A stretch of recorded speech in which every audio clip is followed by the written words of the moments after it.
locked in. Look at what we have here, folks. To the only show that matters. The cream of the crop. Duke Loves Rasslin. And there is no one that does it better than your host. I have come here to chew bubblegum and kick ass. The Duke. And I'm all out of bubblegum.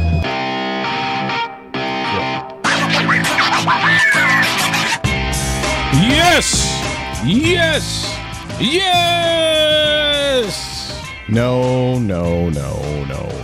Stop. That's not Daniel Bryan. Sure it is. No, it's not. Sure it is. It's a weak facsimile, my friend. And, you were on a little bit of a roll there, a little bit of a high point, but I think you might have crested as far as the impressions go. Let me tell you something. You couldn't tell me anything about Daniel Bryan because I went to the very first Ring of Honor show over 15 years ago, and I saw him at his very first in my day. major event, okay? So I've seen this guy from the very beginning, so you couldn't tell me anything Eyewitness News, is that what this is now? Yeah, that's exactly. You were there. Get out of here. Welcome back to Duke Loves Rasslin. I am the Duke. And yes, I do enjoy doing pro wrestler impersonations, and I'm going to keep on doing them no matter what my illustrious co-host, the Boston bad boy, Mike Pelosi, says. You can't even spit it out when you're trying to insult me Mike, every that's time. What it is. You're acting every time like a jerk face today there, pal. You can tell me about I'm only getting warmed up here. You wait. Oh, you wait. I can only imagine. Folks, we have some exciting news, speaking of Daniel Bryan, okay? And I'm going to reveal that during our top 5 stories in the world of professional wrestling, a.k.a. Run the Ropes. This is breaking news here. That's right. We also have Danny Cage of the world-famous Monster Factory. Oh, that explains the voicemail we got. What voicemail? Hey, everybody, this is Danny Cage from the world-famous Monster Factory. We have a super camp coming up. That's right, the MF Super Camp is coming up July 7th and 8th this year. Camp at our place. You can lodge at our facility. You don't have to get a hotel room. You're flying in. You don't need a rental car. We will pick you up July 7th and 8th. Right now, it's half price, $75 now, $75 the day of the camp. Right now, head to our website, monsterfactory.org. Sign up for our camp now, the MF Super Camp. Sign up now. And there it is. That's a promo. Wow. That's how you cut one, right? This guy's a worker, huh? I'm telling you. Yeah, so I think that's going to make for an interesting interview. Yeah, sure will. Sure will. All of that plus more of your listener-submitted questions, a.k.a. Ask Duke. But before we get to any of that stuff, Boston Bad Boy. Yeah. Pro wrestling has once again dominated the news all over the world. All right, or rather, something related to pro wrestling. Did you see the alleged President of the United States, Donald Trump? He fired the FBI director, James Comey. Absolutely. Now, this is a thing that gets really weird, okay? He sends the guy a letter letting him know that he's fired. Right, he writes a written letter. Yeah, and on paper. At the end of it, yeah, he actually signs the letter exactly how Vince McMahon signs his termination letters. Happy trails. Well, good luck in your future endeavors. Ooh. He future endeavored the guy. Wow. Now think about that for a second. Because remember, before we had Lavelle Porter come on the show and explain future endeavor and all that stuff. This is a big wrestling thing here, folks. And whenever anyone gets fired from the WWE, they always wish them well in their future endeavors. Which is the kiss of death, basically. The kiss of death. That's literally the kiss of death. Well, it's almost like, good luck starting your car when you get out to it. When the Godfather says that, you know you're going to blow up in the car. That's it. There's a bomb under your car. So, your future endeavor, get the hell out of here. Right. But he actually put that in a letter. He actually wrote it there. Tell me this guy's not trolling us. He's a WWE Hall of Famer. Tell me he's not trolling us at this point. Listen, if I was him, I'd be begging Vincent Q. McMahon. K. Okay. Vincent Q. McMahon to help me because I think we're in the biggest accidental kayfabe in human history. Must be. We're like a ship in a bottle here. And the only way out for Trump, I think, is to figure out how to head it back. Because firing the guy who's investigating you is totally a wrestling move. Absolutely. That's totally throwing the ref out of the ring. Yep.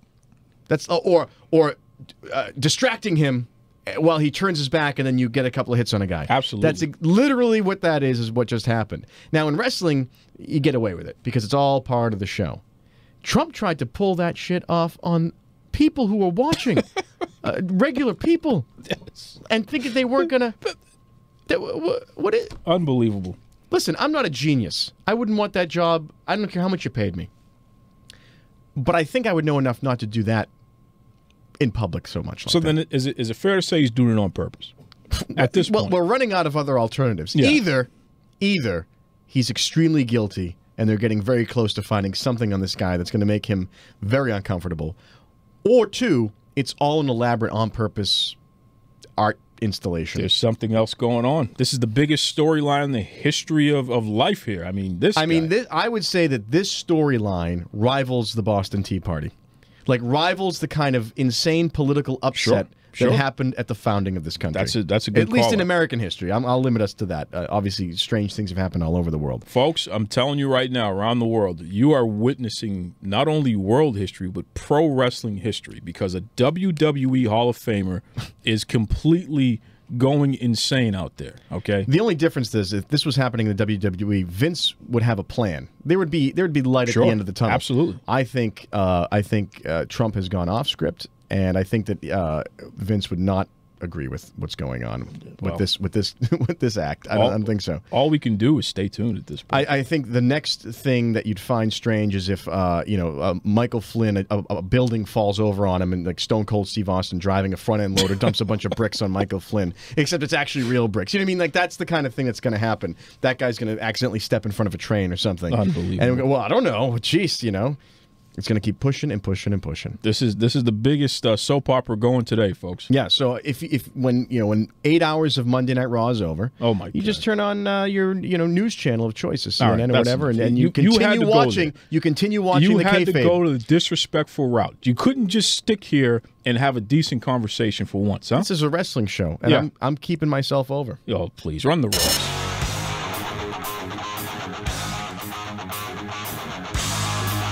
It's time to run the ropes. I give my opinion on the top 5 stories in the world of professional wrestling. Let's go. The NWA deal has hit a snag. Huh.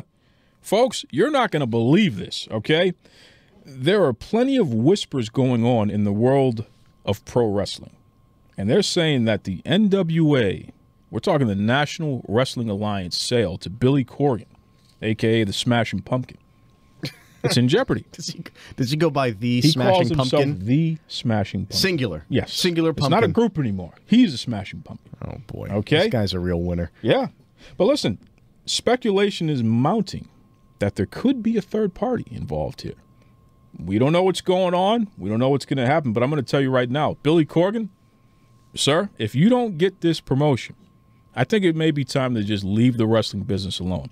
Because I don't know. Do they not like your aftershave, or what's going on here? I don't think they like the gimmick, the Smashing Pumpkin. Well, that could be Unless he it. comes out like Gallagher with a big wooden mallet and actually goes on stage and like puts it on people's, like, when he finishes. This is a great move I've just developed. Oh, this. my gosh. After you've pinned your guy, he's unconscious, right? He's on the mat, Sure, on his back. sure. You come out with a pumpkin and you put it on his chest and then smash it with a hammer. They can do it like how they do it in the circuit. It doesn't hurt the guy, but it's a great big explosion, and that is the Smashing Pumpkin. Where do you come up with this stuff? In my huge brain that is just filled with intellect. Oh, my God.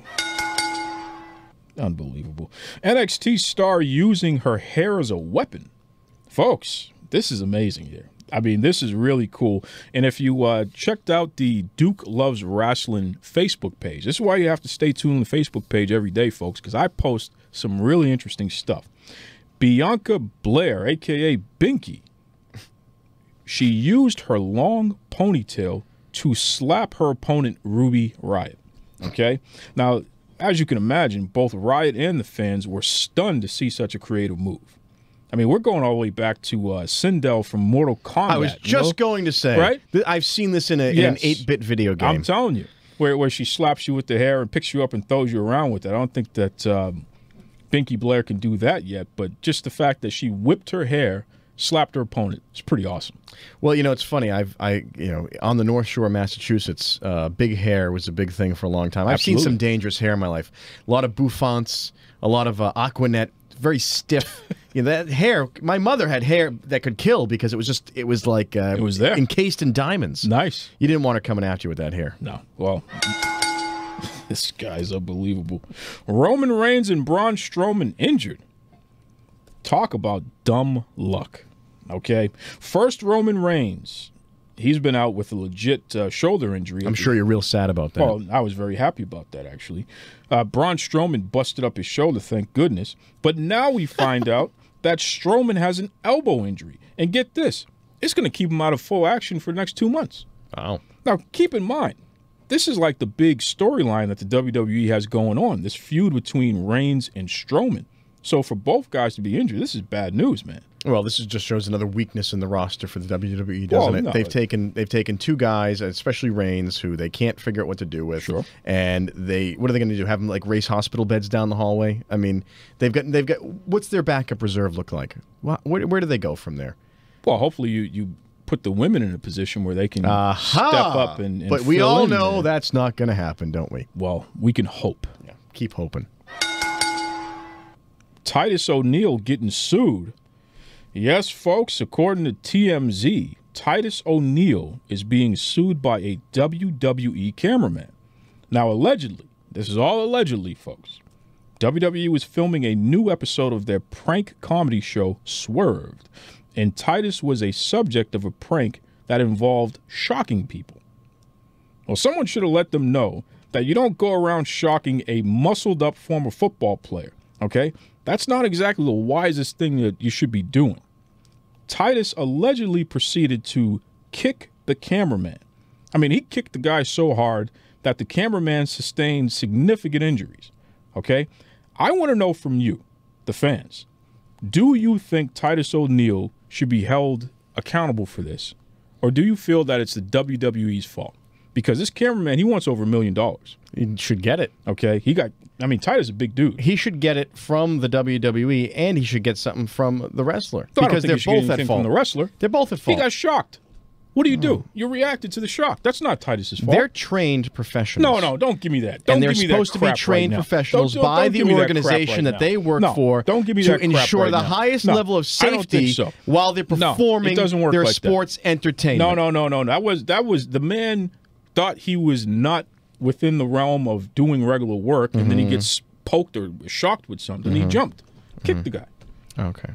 Yeah. Okay. Well, if that's what you want to believe, because I know you're fed this sausage Give me a break. from Vince McMahon. Folks, I'm going to put up a poll. Vote on the Duke Loves Rasslin Facebook page. Should Titus be held accountable for this? Yeah. I got to vote for you, but I'm going to save it for later.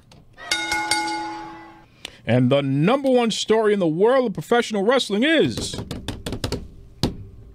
like I told you before, a new baby for Brie Bella and Daniel Bryan.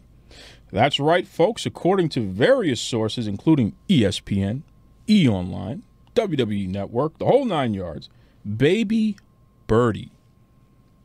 Baby Birdie is the new addition to the Brie Bella, Daniel Bryan household. I have so many questions about this. Well, be nice here, okay? But anyone watching Total Bellas and Total Divas, they know that Brie and Bryan have been trying to conceive for a while here, and finally happened. And it's a healthy baby. Well, I would hope they conceived 9 months ago.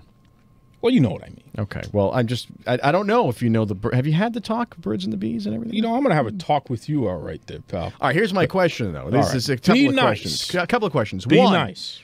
One, how is Birdie Bella going to feel in a couple of years when she's grown up that she was contractually obligated from birth to be owned by Vince McMahon? All right. How is that going to feel? I knew this was going to happen. Because you know that whole family is now locked into a deal with the devil they're never going to get out of. And Vince, I believe, every contract that Vince McMahon signs, firstborn child is automatically in there. I think that's a non-starter. Secondly, Birdie? I mean, would you stop? Listen, I think it's cute.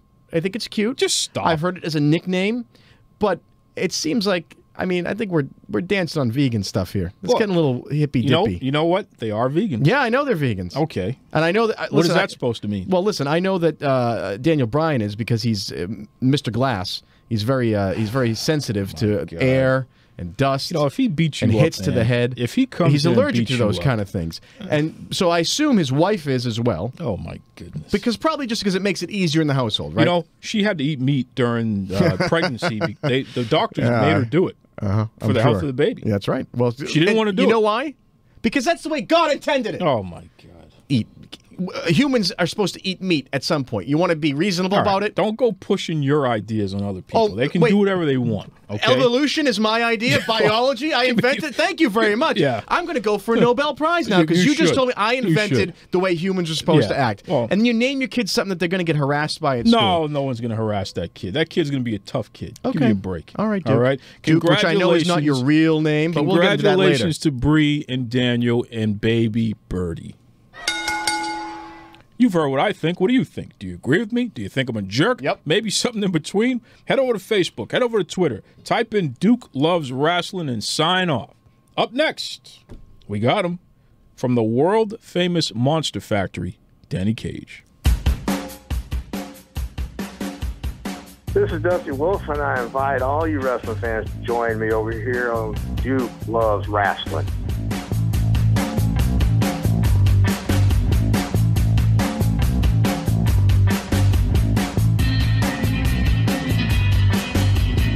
Folks, when I first started Duke Loves Rasslin, I sent out a poll to both fans and people within the business. The question was simple. Who would you like to hear on the Duke Loves Rasslin podcast? Now, one name that kept popping up all over the place was Danny Cage. I mean, you folks have asked for it, and you know something? We're going to deliver, okay? So get ready for some straight shooting, no BS talk right here, and without further ado, welcome from the world-famous Monster Factory, Danny Cage. How are you, Danny? I'm doing great, Duke. How you doing, brother? Oh, man, I'm excited, to be honest with you here. I mean, we've been waiting a long time to do this, so let's just jump right in. Oh, hang on one second, Duke. Danny, I got to ask you something before you get too far down the rabbit hole here with Duke and his encyclopedic knowledge of wrestling. I've enjoyed your comments on social media, and I've enjoyed your, which I believe trademark phrase, enjoy your poison when it comes to politics. And we try to steer the ship on a very a good course here on politics on the show, but I got to ask you, how are you doing this week? Because I know I'm having a field day. I try not to. Here's the thing, like I used to, just for those who didn't know, I used to contribute to a couple of political pundits as like a ghostwriter back in 2008 and 9, and for comedians and stuff like that. Mm-hmm. I'm plugged in, and I did some contributing on a couple shows. I got to sit side by side with like Matt Taibbi and do stuff with him from Rolling Stone. And wow, cool. Yeah, so I'm pretty plugged in. So like when I say things, I try to keep it like kind of like tongue in cheek, but yeah, still, you know, serious about it. But I mean, like, I don't know, man, it's kind of crazy out there, and it's so weird right now. Like it's almost like it's taken on like a cartoonish life, like where like you can't believe this is real. Like this is stuff you would see in a movie and just be like, oh, this would never happen. This is so stupid. This is so out of right. You'd call this would be a bad political thriller if you were watching this. You know, if it was some PG-13 like Air Force One era politics that we're dealing with here, you say that can't happen. They couldn't fire the guy that's investigating him right in front of everybody and then just be okay with it. And then blame it on the other lady? I just thought it was hilarious because it almost reminds me of like I don't follow comic books too much, but every once in a while you can see it. But like when Lex Luthor got elected president, yeah, exactly right. I think we're now living in the comic book. I think that's the problem. Is there is no Superman? No, and there's and it also reminds me of Back to the Future when Biff was president. Oh, that's even worse. That's the closer. That's the one I love the most. And I saw a great picture of Trump walking, and someone photoshopped the sports almanac in his inside jacket pocket, which is a perfect gag. It's just so weird and surreal. But the thing is, like, so many people don't like to talk about politics. Which gets it. But here's what gets me going. Like, okay, the people don't like talking politics, but then they'll say like, but what they really love about Trump is he says what's on his mind. Give me a break. That's right. Yeah. Exactly. Give me a break. I love when people say what's on their mind and say what they mean, but can't we all just get along and stop all this talking about Trump?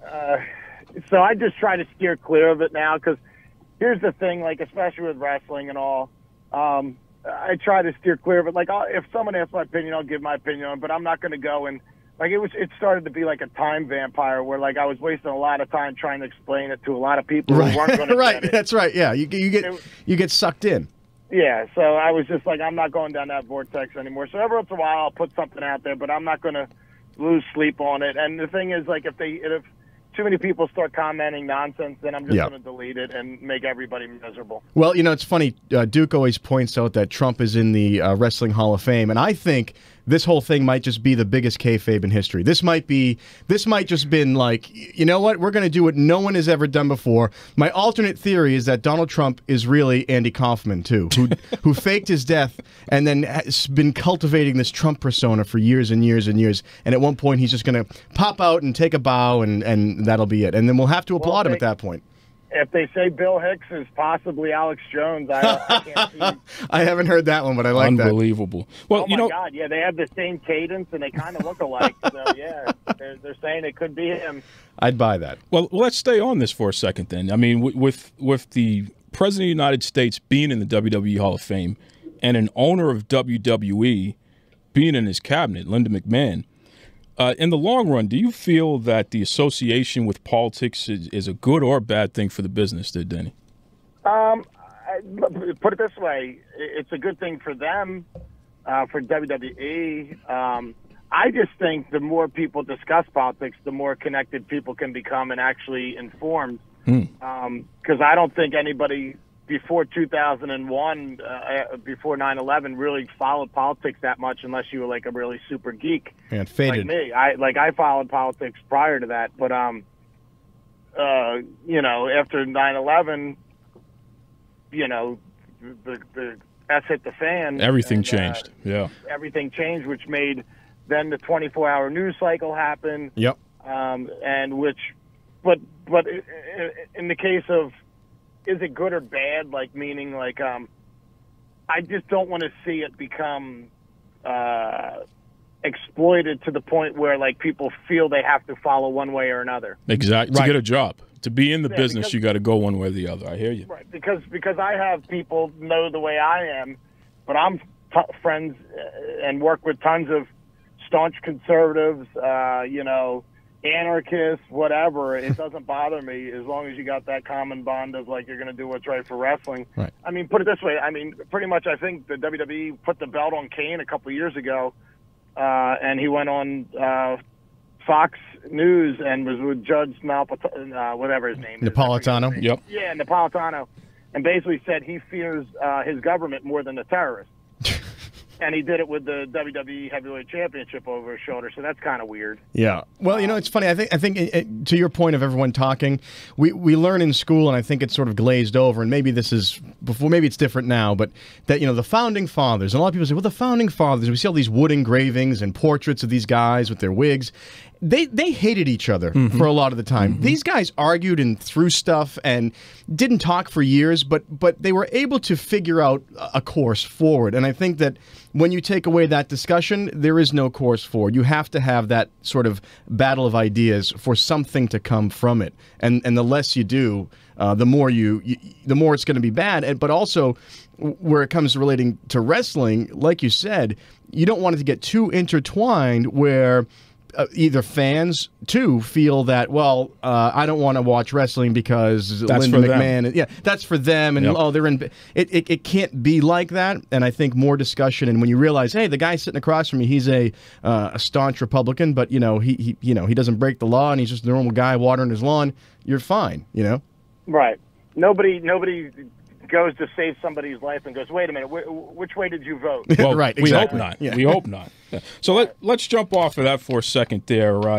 What is the world-famous Monster Factory? Because, we see the marketing and we see that name all over the place there. What is it? Well, when I took over in 2011, I just started with basically the name. We had only one or two students, no building, and no rings. And I wrote out a plan and basically stuck with it. Like, I wanted to do what the Performance Center was doing. I was doing what the Performance Center was doing before the Performance Center was doing it. Whoa. So, I mean, we had it set up with stations and weight training and discipline and promos. Because, like, when I went to wrestling school, it was you got in the ring for a couple hours, you rolled around, you got out, you left, and that was training. We had no uniforms. We had no you had to check in. You didn't have to do anything. Like, sometimes people would not come in for months, and it was okay. You know, with us, it's I have it laid out where if you're late, you have to contact me. If not, you're suspended. You have to wear a uniform. If not, you don't train. You go home. Wow, you treat it like a job. Yeah, and that's the way it is, because I know if they go to the Performance Center and they go somewhere else, they go to Japan or something, it's taken very seriously. It's not just something where you can just willy-nilly. And I think the more people take it seriously like I do, the better the business will be, because then people, how many times do people get soured, meaning new fans? Like, let's say, this is off the topic of what the Monster Factory is, but this is one of the reasons why I do things this way. Let's say Joe Schmo has never been to a wrestling show his entire life, but he sees it advertised down the road of his local VFW. His kids are bugging him because they love WWE and they want him to go there, and they go there, and it's a bunch of people out of shape, not knowing what they're doing, dangerous, cursing, in T-shirts, no gear on, sneakers, and this goes on for 3 hours, and the parents had to shell out $30, $40 for it. They're probably never going back to another wrestling show their entire life. Good point. As opposed to somebody who comes to one of our shows, they're going to be like, okay, we're never going anywhere again. This is the place to go. I want the Monster Factory to be a destination for both wrestlers and for fans alike. So that's the way, like, everyone's like, well, aren't you going to open another Monster Factory? Aren't you going to make it bigger? I'm like, listen, man, there's Disney World, there's Disneyland. Like, that's it. Like, this is, you know, Disney World doesn't go on tour. I want people to want to come to our place to sit and soak in the history and look at the pictures on the wall and see the rings and see the lights and the family atmosphere and the vibe that goes on with it. So that's what I tried to create. I was savvy to the whole. I knew that the WWE Network would be huge because I was working for Verizon back then, laying fiber optics, and I asked them, you know, are you getting into the cable company and you know, you guys getting into the cable business? And we were told, well, basically, no, everything's going to be streaming. Everything's going to be streaming soon. Nobody will be doing. Nobody will be watching cable anymore. People are going to unplug the cable, and people will just be streaming things. So the WWE Network was way ahead of its time, and this was back in 2007 and 8 when they started laying fiber optics. They built the network just to be able to stream stuff, not watch TV. You know, and it's interesting that you bring up the WWE Network and really utilizing the internet as being the next medium to focus on, where, you know, you look at the WWE, they released their financials last month regarding fiscal year 2016.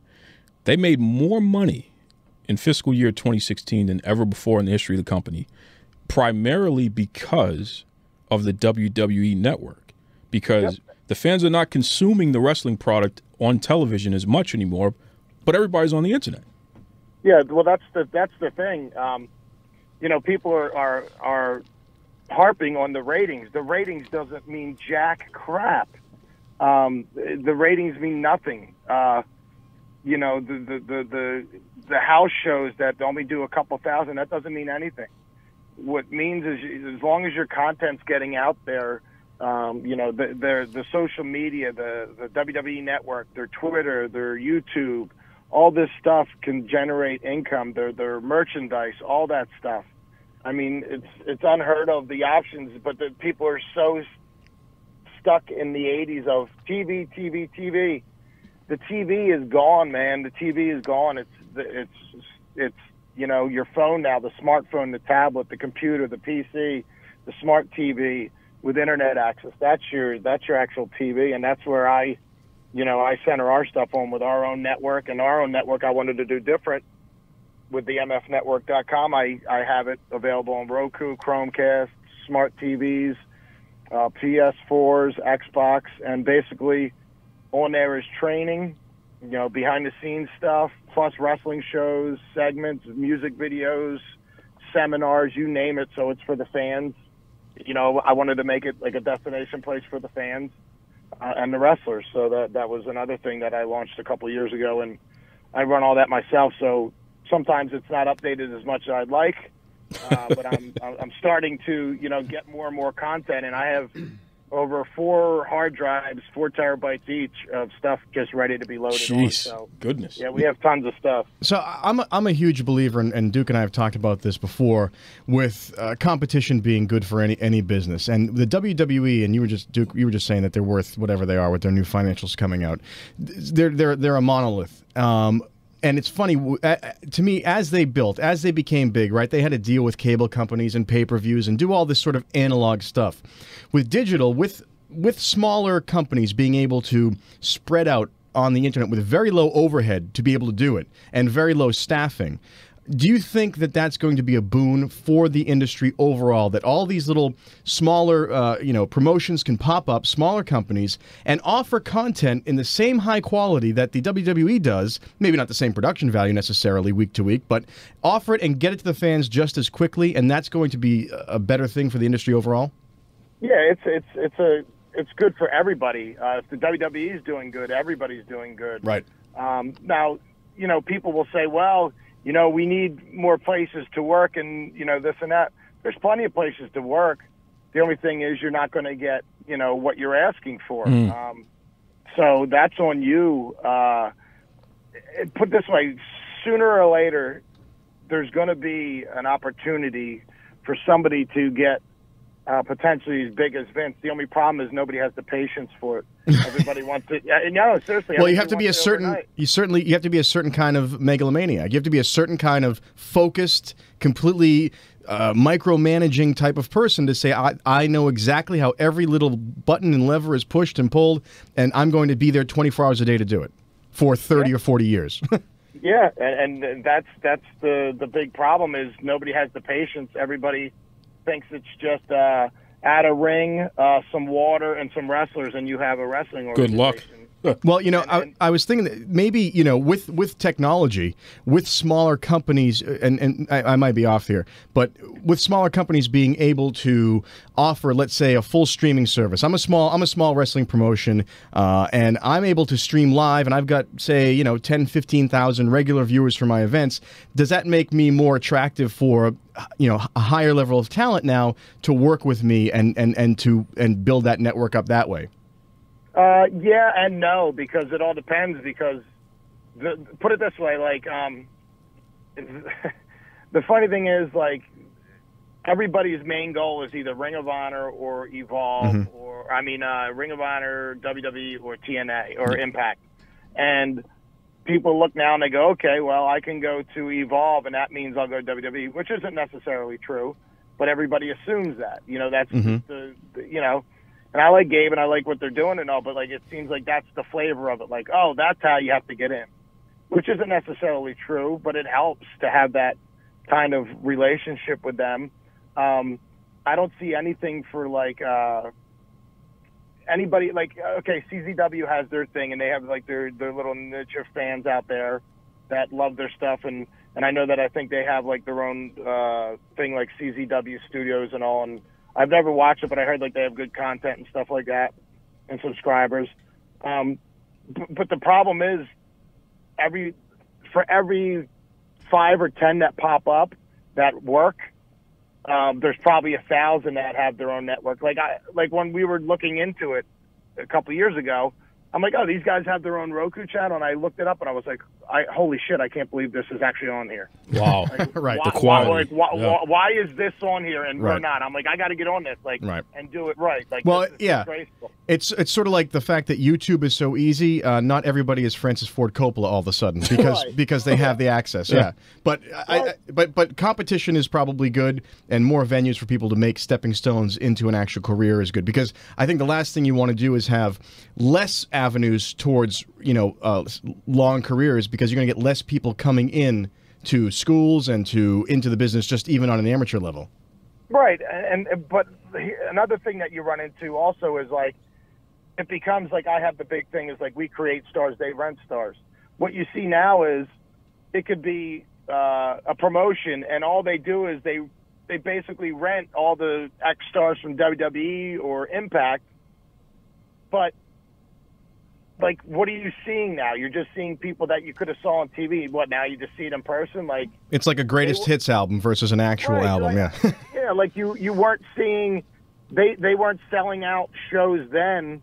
So what, you know what I mean? Like, yeah, and it wasn't an organic. Knock to the guys. Yeah, it's not a knock to the guys, but it's basically you're just filling a spot, as opposed to if you really want to go back to like territory days, someone would be around a territory for 6 months, 8 months, a year or two, until they were done in the territory, and then they'd go off to somewhere else. Now you just see someone come in every 4 months for one match. What are you really seeing? Yeah, you're not creating a relationship with the audience. Right. Yeah. That's why when Abyss came in the first time, he was going to go against our champ, and we're like, you're going to win the belt. And he's like, what? And I go, yeah, and then you'll come back regularly. Oh, my God, that works. Because nobody expects it. Everybody thinks, like, the guy comes in from TV, and he just, he's going to wrestle once and shake some hands and take some autographs and go off. But now he came back, and he did stuff for us, and he'll be back in July. And, we have a great relationship with them, which opened up relationships with Impact and stuff like that, and which got our tag team champions on their show. Sure did. And speaking of relationships, you do something that's pretty interesting with your whole system there, Danny. You invite guest wrestlers and people in the business to come in and help with seminars. Yeah, absolutely. That's another thing, because I'm a huge nerd on a lot of different spectrums. Like, I love TED Talks. The TED Talks, I love watching them, and it's like a gathering of all the coolest people talking, pitching ideas and different things. It could be technology, it could be healing things, everything, medical, different stuff. And I was just like, man. And then I used to do amateur camps when I was younger, and they would bring in all these different coaches all gathering around, and they would be like in a room for like 10 hours a day. So I was like, you know what, that's what I want to do. I want to bring in all these different coaches. So it started with Gerald Briscoe back in 2012, and then it was Les Thatcher, then it was Kevin Kelly, then it was Bob Evans, Rip Rogers, Bill DeMott, plus when people are in town like Jay Lethal, Nigel McGuinness has come in. What a list. Just, you name it. They've been in, like right now, Kelly Klein from Ring of Honor is in training with the guys right now and our girls. Nice. She's in town, so she stopped by and said, can I train? I said, absolutely. So she's in there now training, and she'll be with us tonight and tomorrow. You brought up something. I got to ask you about this. Yeah. Because you're talking about the guys and the girls. Yeah. We're starting to see a shift in the business where more and more females are being taken seriously as opposed to just eye candy out there. They're being allowed to have real matches and have some time to show the world that they know what they're doing in the ring. Right. If you go into most pro wrestling areas here and you poll the room for the guys, you say, hey, how many people in here have played football? Majority of the room is going to say they've played football at some point, high school, college, professional, what have you. I got a funny hunch here that females who have a track and field background, such as that Bianca Binky Blair that's in NXT right now. Right. These are elite, top-of-the-notch athletes here. If you guys, on some level, whoever is a scout, recruiter, whatever the proper terminology is, if you start looking at people who are in track and field, especially the females there, I mean, there's just a whole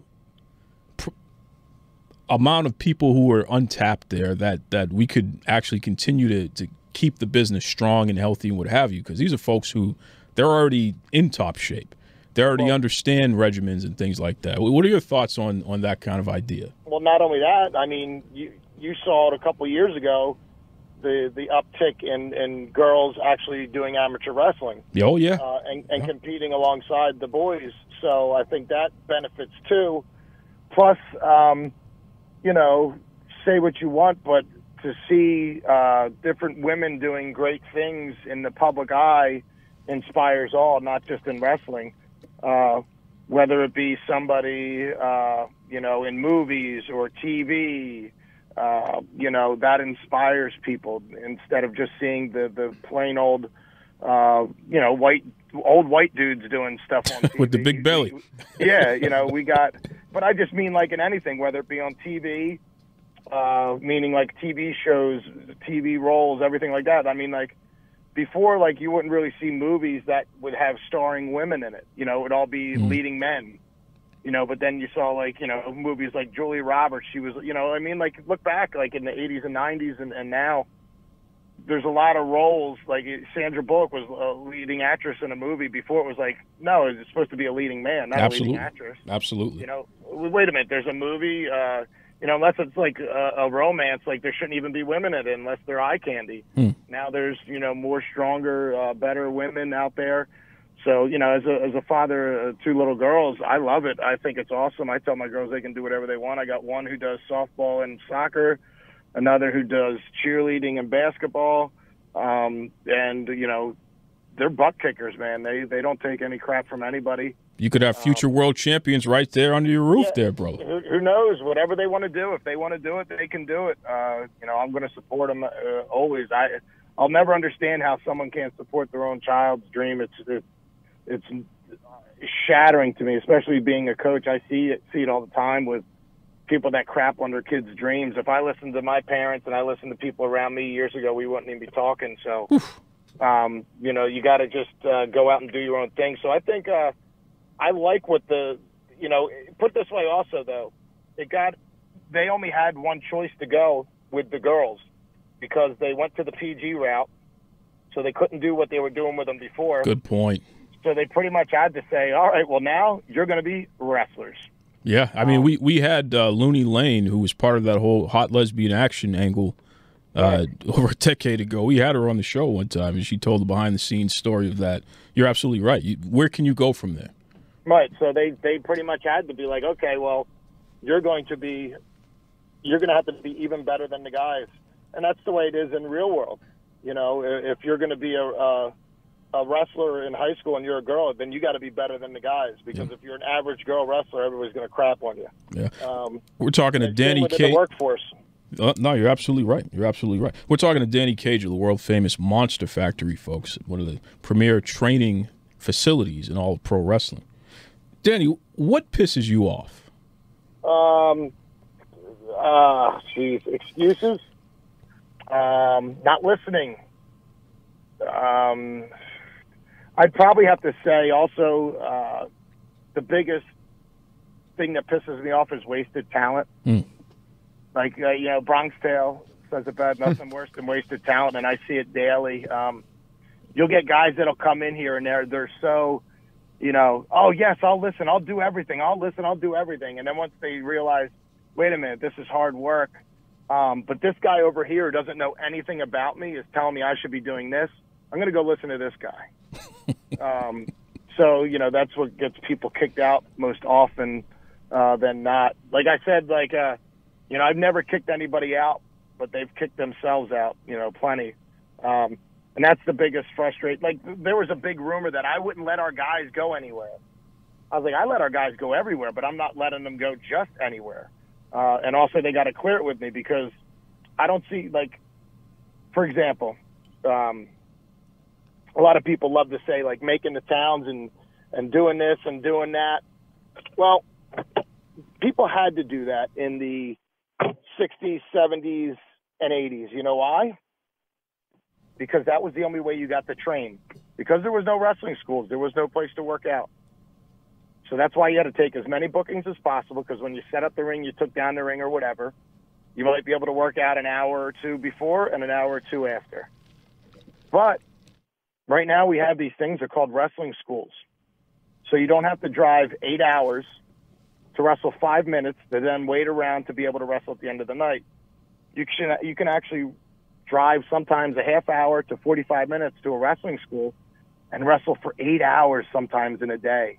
When we have the camps, we run them from 8 or 10 in the morning till 10 at night, and then 10 in the morning till 10 at night, sometimes midnight. That's insane. Wow. Yeah, so there's 20-some hours that you can be wrestling, but people will miss our camp to go do a 5-minute booking after they drove 5 hours one way to 5 minutes the other way, or 5 hours the other way. Why? Because it's more attractive to say, I'm on this show, I'm booked, look at this, I got a flyer, than actually putting in the work to get better. And then they go, well, you have to learn how to work in front of a live crowd. Really, genius? Because when you go to WWE and you do a match, guess who you're wrestling in front of? Nobody. You wrestle in front of the boys. So how are you going to do? You have to learn how the crowd works. Really, dummy? Because there's nobody there. There's no crowd. You're going to be wrestling in front of the boys and a couple agents. So I doubt you're going to work them. I doubt you're going to wait for them to come up out of their seats and give you that chant. You're going to be working in silence. So why don't you learn the basics first? Stick to the basics. Like I tell everybody, only in pro wrestling do you have people that can't handle basic math, addition, subtraction. So then they want to move on to algebra, trigonometry, calculus. Like, it's amazing. You got people that can do 450 splashes, that can do all these technical holds and high spots or anything. But then you're like, lock up, reverse. They have no clue what you're talking about. Their footwork is off. They can't do any rolls. They can't do any bumps properly. You're going all the way in today, brother. Yeah, so, I mean, that's what drives me nuts. But guess what? They do 100 shows a year, so they can brag about that. Well, not to interrupt you, but that kind of dovetails into something that always is interesting to me. And we've talked to a lot of wrestlers that are coming up and starting up, and all of them have varying degrees of success with the gimmick, or how to do a promo, how to talk about themselves in a professional way. And I'm curious, as far as someone who runs a school, is that where it's sort of what you're saying, I feel like, where the unpreparedness, or they're sort of shooting above their level, where they haven't learned those basics yet, is sort of the character, is how to do a promo, is how to talk to people. Is that part of what they learn in a school, or in your school, or in general, do you think? Yeah, absolutely. We cover everything, to the elevator pitch, to, like, for example, like Duke was hitting me up, wanted to go over what the show was going to be over and try to talk, and I was like, I don't want to know anything. I don't want to know about anything. I like to just talk. I'm prepared for anything. When I did Austin's podcast, I knew 5 minutes before I was going on that we were doing it. He called me up and said, "You want to do it?" And we did it. I'm always prepared for everything, and that's the way the kids got to be prepared. But a lot of them aren't. So sometimes people come in, and in the very beginning of training, I would tell them, "Hey guys, today we're going to do promos." Guess what? I stopped doing that, because you know what happened when I announced that we were going to do promos all day? About half the class was missing. Really? Whoa. Yeah, because they didn't want to drive 3 hours just to cut promos. Well, it's funny, and that goes right to the core of what you were saying, that this is business. And if they go to some place like Japan, if they move up to a business, this is not fun and games. It's not a weekend outing. If they're sitting in front of a scout or in front of Vince McMahon, let's say, then they're going for their shot. They got to be able to talk business, and they got to be able to talk, in promo speak. Like I said, we've talked to a lot of young people coming up, and we'll talk to them off air and shoot the breeze and say, here's what we're going to do, blah, blah, blah. And we really want you to sell it, whatever your upcoming matches, go into your mode. Cut a promo. Yeah. And a lot of times they can't do it. They freeze, and they can't do it. And we're not intimidating. Who the hell are we? And so when it comes to a show, when it comes to talking about to someone who really matters, I think that's a huge, huge area that needs to be pushed. Yeah, and it's also a confidence thing. Like, that's what exactly. drives me nuts.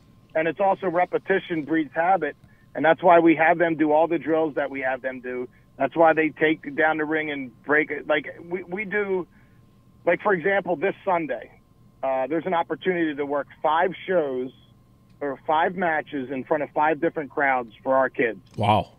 And how many volunteers do you think I got for it? You should have had you should have had a packed house. Well, here's the only reason why we didn't have a packed house, and it also goes to, I let kids have opportunities when they do, is they'll be helping out with Ring of Honor that's in New York tomorrow and Philadelphia Saturday. So then go ahead, do that. But for those who aren't, we do like birthday parties, which are usually 50 to 60 people there. So there'll be one at 11, one at 1, one at 3, one at 5, one at 7 p.m. All day long, you can wrestle in front of 5 different crowds. Wow. And get that practice in front of people, interacting with people of all ages, and who don't even know who you are. Right, and it doesn't matter. That's a low-pressure situation. Yep, and you're going to be there interacting. You learn your social skills, dealing with kids. I learned all my social skills because from 1998 till 2013, I was in people's houses for 6 to 8 hours a day doing cable, phone work, stuff like that. So I would just be interacting with families all day. I had no choice. And plus, I wanted to do a good job. I didn't want to just put my head down and do my work. So I'd interact with people. Hey, how you doing? Blah, blah, blah. Stuff like that. But these kids nowadays, like, they'd rather just empty trash cans for a living. Well, I'm interested about that. We all say kids these days. Yeah. But what do you think of this new generation coming up? The guys that you're working with, guys and girls that you're working with to get into the system. Is it a lot harder to figure out what a work ethic is for them? No, actually, I got it pretty much down pat. I think the hardest part is, put it this way, if I was in this era right now, the way I was in the 90s, I'd be in jail right now. Absolutely in jail. Absolutely in jail right now. I was a troublemaker. I did awful things. I got in a lot of fights. You learned from experience, huh? Yeah, I'd be arrested. I tell these kids, like, I have so much respect for you guys because if there was a camera in everybody's hand, I would be done. I'd be done. So, more power to them to not get arrested every day, to not get in trouble. But things are a little different. The only problem is what I found out a lot of is the kids nowadays, they don't realize how good social media can be for them because they've only known that. It's a utility for them. Right. I knew when, you had to get your name out with a videotape, a promo picture, and a manila envelope that you'd mail out to somebody. And a lot of luck. You'd have to be lucky that it gets to them and that they actually take a look at it, huh? So that's how you got out nowadays. And plus, if anybody was going to see your stuff, that's also how you had to see your stuff. You couldn't. There was no YouTube. Yeah. There was no Twitter. There was no Instagram. There's so many opportunities now, and the kids don't see it because there's no what they had before. Basically they weren't. The kid who gets a little bit of money appreciates a lot more. Yeah, they have no frame of reference.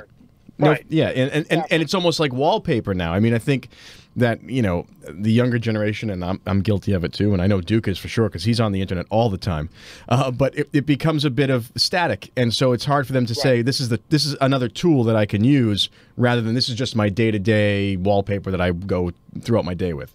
Please. Yeah, and what I try to teach our kids too is, like, it's amazing, is like they all want to be independent. Like, I want to do this, I want to do that, but then they want to depend on other people. I'm like, you can't be independent and depend on other people. You're canceling each other out. Yeah, if you're going to be your own business, you have to be your own business. Mm-hmm. So that's the biggest thing I try to teach them, and it's so tough. And I put it out there the other day that if they have a show, they'll talk about their show. But there is no struggle. Like, people are attracted to the struggle. Like I said, Peter Parker makes Spider-Man that much more interesting. If the movie was just Spider-Man kicking everybody's ass, it wouldn't do so good at the box office. Hot take. Wow. They like the story. And you have that ability right in your phone to actually tell the story of, like, here's my home life. Here's my daily life. Here's me working out. Here's me training. Right. Here's me packing my meals for the week. Here's me driving. Here's me doing this. Here's me going to a show, now driving back home, getting up again, training again, not missing a day training. But the only thing is, you'll see silence on social media from them. But if they're going to drive to a show, they'll talk all about they were driving to a show. They will talk all about being at the show. They will talk all about afterwards drinking or hanging out with their good brothers. And then you hear silence for another week until their next show. Well, I think it's funny you brought up superheroes because, to me, great gimmicks in wrestling, right? They reflect some kind of personality of the audience. The Stone Cold Steve Austin, the beer-drinking tough guy badass. We all want to be that in a way, right? Pick anybody. Hulk Hogan rips the shirt. All these little subtle aspects that people can relate to. So if you say, I'm in my garage pumping iron for my show this week, some kid's going to go, boy, I'd like to lift weights too. I try that. I try to look like that guy, and he's out there kicking butt. It almost is that superhero kind of storyline. Yeah, and you can just show them every day. Like, you could even put out there, let's say you didn't document everything and you're now a star. You could put up pictures of, here's what I was like, when I was in middle school, I wrote this newspaper. Like, for example, I had a teacher, an English teacher, who was neighbors with Gorilla Monsoon in Willingboro. Wow. So all my papers, she knew I was a wrestling fan, and she said, "What do you want to do when you get older?" And I said, "I want to be a pro wrestler." And she goes, "Well, do you know I'm neighbors with, I don't know if you know who he is, Gorilla Monsoon." And I was like, "I know exactly who he is."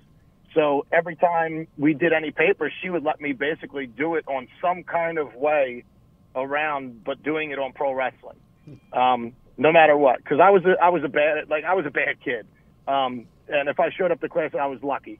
But she was one of the teachers that got through to me, Miss Traeger, and she would let me write all my papers on pro wrestling, and she loved it because she knew I wrote it because I explained to her. I said, "Listen, I have a typewriter, and it doesn't have a V. It doesn't work. So I'm going to write in with ink the V." Unbelievable. I was like, yeah, or I was like, or I could do like most kids do, write it down on notebook paper and give it to my parents to print out at work. And she's like, "No, I love that you're doing it." So she would give all my papers to Gorilla Monsoon, and he would comment on them and write things on them. And That's pretty like, cool. Yeah, like, so I was like, 14, 15 years old, talking about the wrestling business and what it's like to be on the road and all that. And look at you now. So it's really cool. I don't even, how do we get to the teachers part? Hey, man, we're just having a good conversation. Yeah, man. Let me ask you this, Danny, because I know Sure, that brother. you're short on time there. There's something serious going on in wrestling right now where we have an influx of young people who, like you said, they're trying to do all of these fancy moves and do all these things here before they really get the basics down. Right.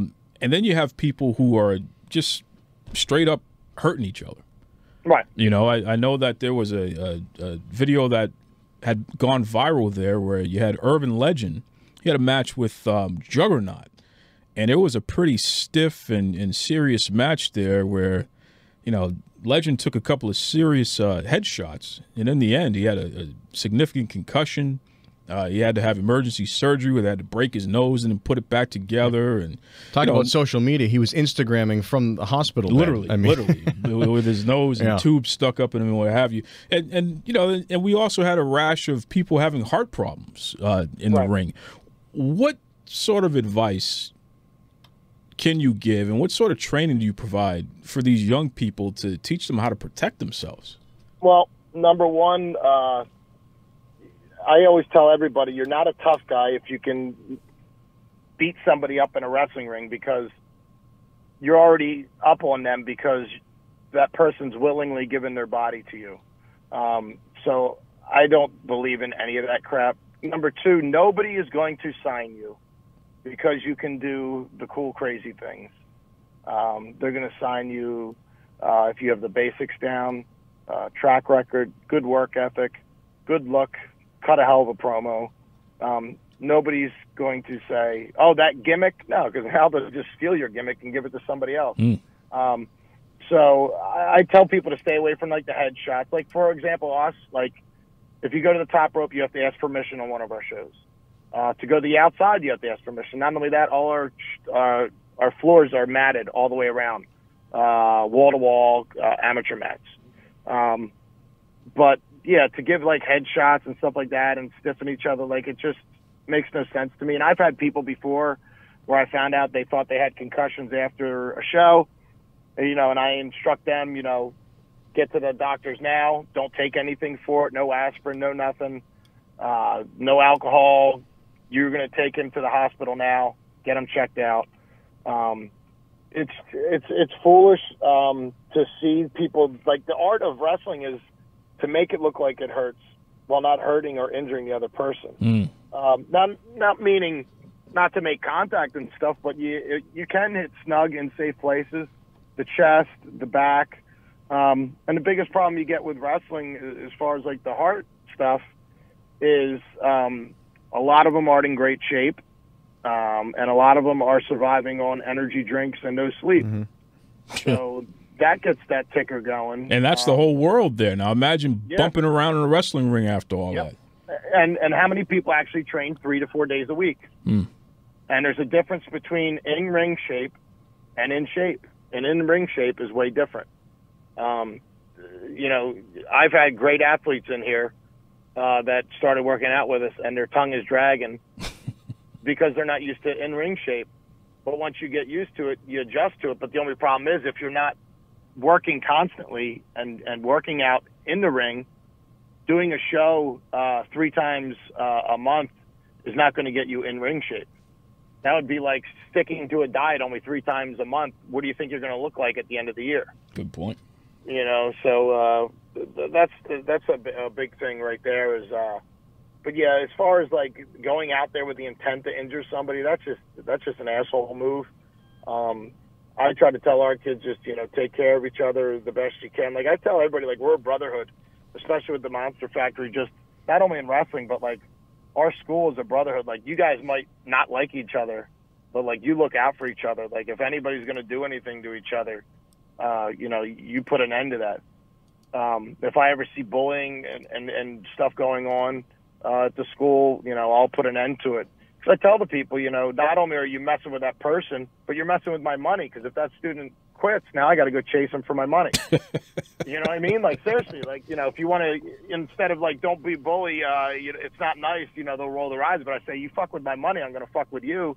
And they go, oh, okay, yep, but we're not going to do that. Yeah, they don't like that kind of bullying. No, all that's a different ball game. All of a sudden, they don't like that, do they? Yeah. So, you know, that's when, you know, that you have to put in, because I've said for years, like, don't do this, don't do that, don't do this, don't do that. And it goes on. And then, like I said, a couple months ago, I was like, you fuck with my money, I fuck with you. You know, this person quits because you guys are being assholes. We're going to have a big problem. And then, you know, it all just went away. Let that be a fair warning to everyone out there. All right, you're hearing it straight from Danny Cage. Listen, Danny, if because you got to understand, we have fans from all over the world, people who are just starting off in the wrestling business or who are thinking about doing it, men and women. If they want to get in touch with Danny Cage of the world-famous Monster Factory and get top-of-the-notch training, how to get things done correctly in the pro wrestling business, what's the best way they can reach out to you and get some more information? Call or text me. My phone number is on my car. 609-471-7904. That's my cell phone. I don't care. Call or text me. 609-471-7904. I'm available all the time. You know, you can email me, monsterfactorytv@gmail. Follow me on Twitter, Real Danny Cage.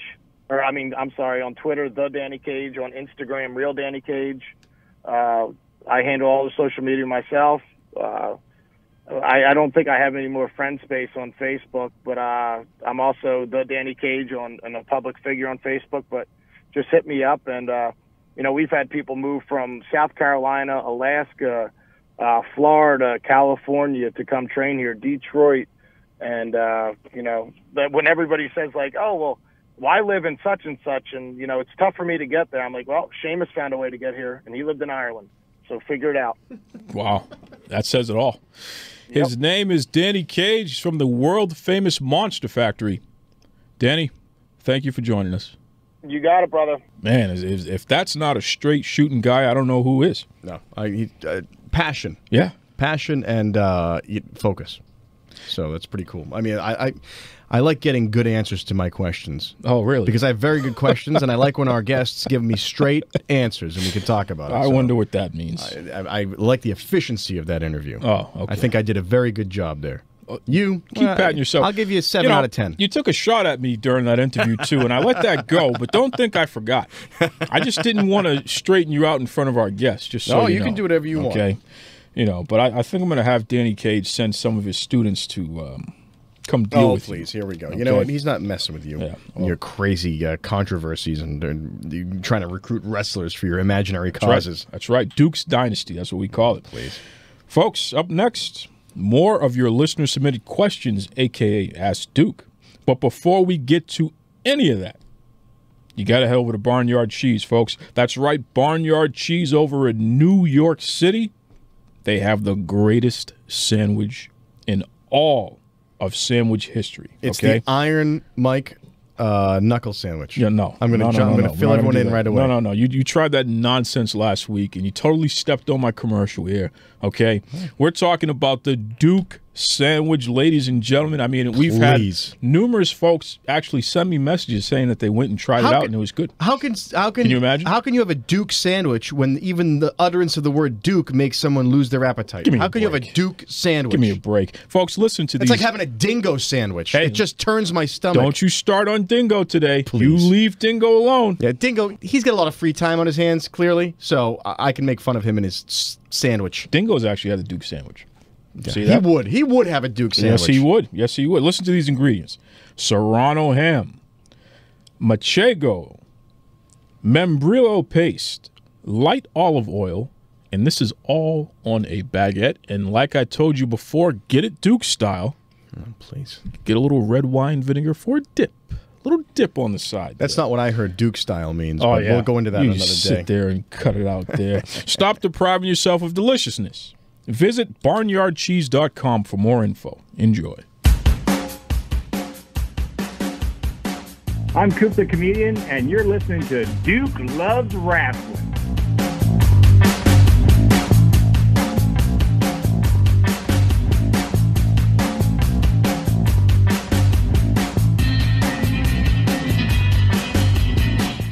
All right, Boston bad boy, you got a lot of shenanigans going on here today. You know, I mean, I like to keep it interesting for the people. And I got to commend Danny Cage for indulging you with the political talk because you really, you were getting a little excited there. Well, I've seen some of the political discourse that we engage in here, and he always jumps in, and again, his trademarked phrase, which you always like to throw around, which makes a lot of sense for what we've been dealing with in this country. But it was good to get, because I could talk to you about it, but I don't know, I don't trust your opinions on anything really not. in the end. Of course not. So I wanted to get somebody else in, a fresh perspective, someone who will agree with me, as most of our guests do. So you know what I find interesting.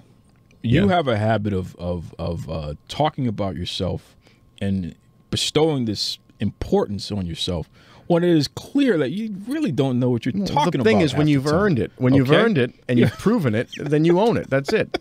All right, I'm going to put that on a T-shirt for you, and you're going to wear it. Yeah, I'm sure. And someday maybe you can ascend to such levels of greatness. Oh my goodness! I'll help you. Yeah. I will help. I will. You can come under my firm hand of tutelage. I'll stay right where I'm at. What do you have for us, Duke? Well, you know what? I was gonna get some listener questions, but then you're talking about your Duke sandwich there, and I don't know. It threw me off. And don't do this. I think I'm just gonna go right to my question. Don't do which this. Isn't really a question, but more of an extenuation of my. I just made that word up. Is extenuation a word? See, it's like a Sean Spicer word. Now you think you're Webster or something. Going to be hiding in the bushes. Oh my Buddha! Extending my well thought out, well sourced, well researched theories and postulations about what's going on in the wrestling business, be careful, especially where it pertains to the elephant in the room, one Vincent J. McMahon? Kennedy. Oh, K. Sorry, whatever. Be careful. No, please. Just be careful. So you mentioned earlier, and I always make fun of Billy Corgan for being involved in wrestling at all because it's just so strange. But you mentioned earlier, you were talking about the potential sale of NWA to Billy Corgan. And that sale now may be in jeopardy, which is crazy because the amount of press that this has gotten and everything written, 10 or 8 days, it's happened, and everything's been put out, and there's a trajectory we're on. Hey, this is going to happen. Billy Corgan's going to buy NWA after the disaster that happened when he tried to work with TNA? Yeah, TNA. I can't keep all these. Why do you got to bring that up? All right, so I'm just trying to give it's called context, okay? Something you millennials are missing these days. So the new news, NWA sale to Billy Corgan, might be in jeopardy, right? This is what you're telling me here. So here I am thinking, that's interesting. Because last week, I was listening to you, again, I don't know why, but you mentioned an interesting fact, which was the World of Sport deal, Impact Wrestling, had fallen through. Yeah, that just, which our UK fans, I know that you're really upset, the Wrestling Babble folks and Big Sam, I know you're upset about that. Well, so just follow me. So, all right, so we've got news that Corgan, NWA, rocky ground. There's one.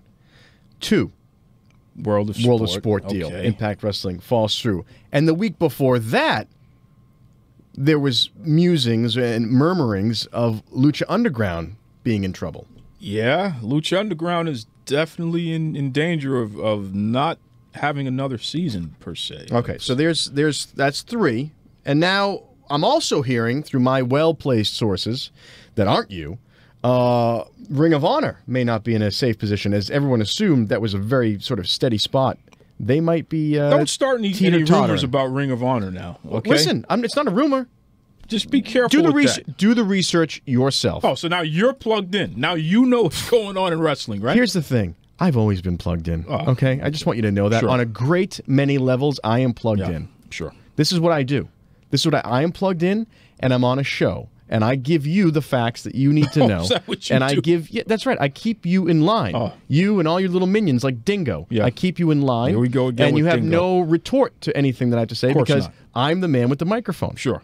Right? Sure. See, because what I can do, I just turn your microphone off there, and you can talk. See, you can't hear. Mic back. No, I don't. I'm just saying. If you want me to, I can. But That was ridiculous, by the way. but what I'm that's a minor exercise of my power. Oh yeah. Moving on. 4. Yeah, get to the 4 point. incidences in a very short time span have happened that basically look like, listen, if it looks like a duck, it walks like a duck, it talks like a duck, it is like a, I don't know. I'm sounding like George Bush here, but it is a duck. And my point is, within a very short period of time, 3 potential rivals in various scales to the WWE have suddenly befallen on a whole amount of trouble. There's talk that Corgan, that might not happen, and Lucha Underground, and all these. It's just a confusion starts to spread, and confusion and diversion and rumor, and meanwhile, financials report that the WWE is bigger than they've ever been, just kind of happily motoring along, saying, no one here but us chickens, just moving along. And I think the silence is deafening. Because I think it's very obvious that Vince's hand has been put on the scale of pro wrestling. You've completely above lost and your mind. beyond the WWE. You've completely lost your mind. You think Vince McMahon gives a damn about what's going on with the NWA? You think he cares about World of Sport? You think he really cares about Lucha Underground? You've lost your mind. Look at you. You're getting all wound up, and I know why, because I'm hitting close, because you're going to sit here and just turn your head on this, but you can't, because deep down, I know you know it's true. Because let's talk about another little group of letters, the WCW. No, let's not. Let's talk about that. No. Let's not talk. Let's about set that. the Wayback Machine to the mid '90s, late '90s. A group is trying to purchase the WCW, and then who comes walking in and shoots a torpedo into that deal? Who? I want you to tell me who. I want you to say the name. Who comes in and ruins the deal that WCW had with the outside investors? That was different. Say his name! Vince McMahon. That's right. Okay, so Vince McMahon, and then what does Vince do? He comes in, he buys the WCW, and picks them clean like the vulture that he is. Picks them clean! Unbelievable. Dissolves the name, everything is gone. Unbelievable. No rivalry, no nothing.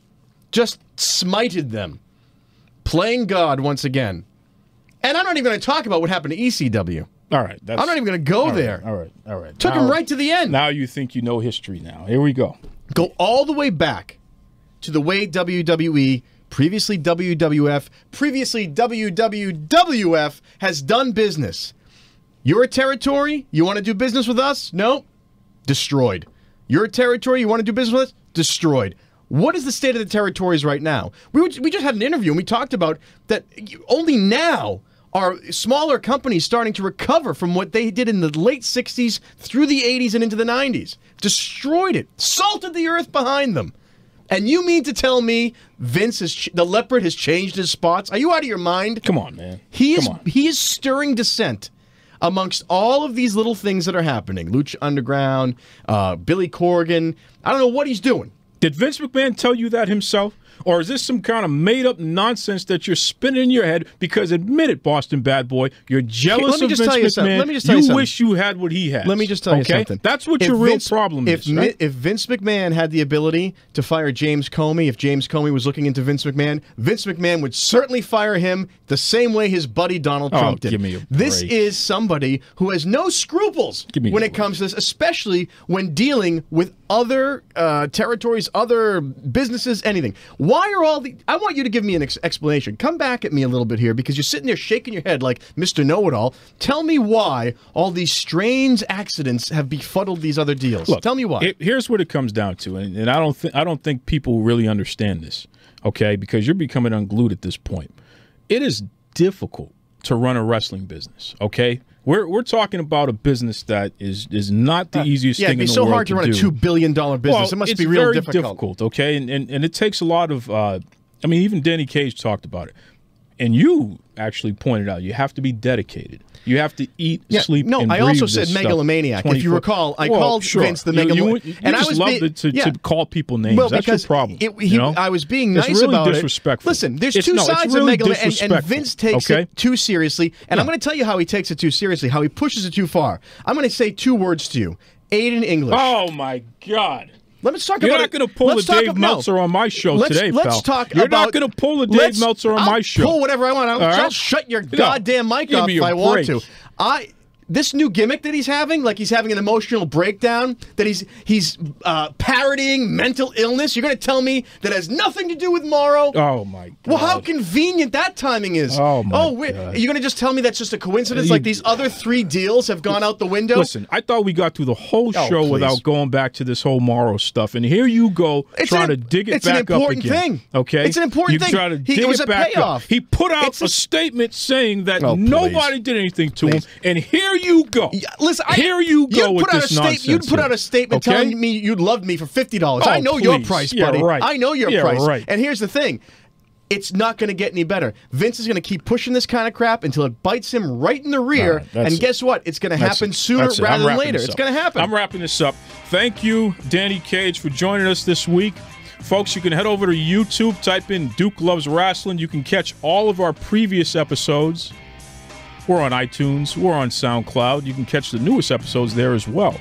I got to wrap this guy up because he's really going too far, and I don't want to have any problems. Too far? Vince McMahon, I got no problems with you, sir. I don't know what this guy's problem is. Could you just, for once, not be disrespectful?